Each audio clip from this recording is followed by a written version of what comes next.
আসসালামু আলাইকুম। আশা করি আপনারা সবাই ভালো আছেন। আপনাদের দোয়ায় আমিও অনেক ভালো আছি।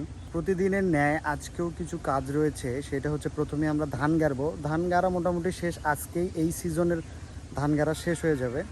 তো আজকে ধান গাড়বো। ধান গাড়ার পর কি হবে বা কি কাজ করব সেটা জানি না।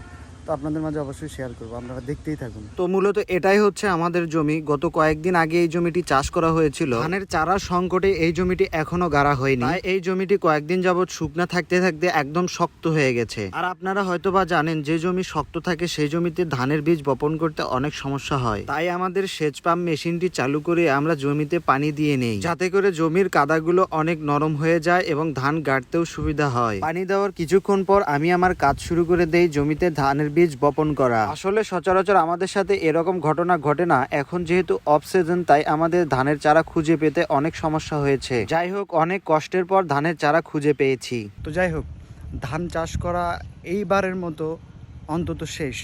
এইবারের মতো মানে এই বছরের মতো অন্তত শেষ।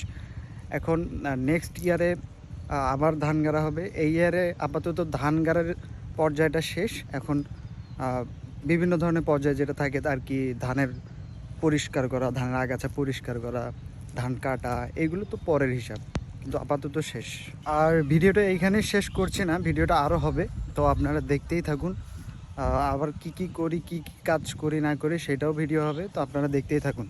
তো এখন আমি বাসায় যাব, ফ্রেশ হব, তারপরে আবার আসছি ভিডিওতে। বাড়িতে এসে ফ্রেশ হতে না হতে পেয়ে যাই মসজিদে ইফতারের দাওয়াত। তাই আমি ছুটে চলে যাই ইফতারের দাওয়াতে। সুন্দর মতো ইফতারের দাওয়াত শেষ করে আমি চলে যাই টং দোকানে চা খাওয়ার জন্য। তারপর চা খাওয়া শেষ করে আমরা সোজা বাসায় চলে আসি। তো যাই হোক, আজকের ভিডিওটা এখানেই শেষ করব। আপনারা সবাই ভালো থাকবেন। আর যদি ভিডিওটি ভালো লেগে থাকে তাহলে অবশ্যই চ্যানেলটি সাবস্ক্রাইব করে দেবেন। আর যদি ফেসবুক পেজ থেকে দেখে থাকেন তাহলে অবশ্যই ফেসবুক পেজটি ফলো করে দিবেন।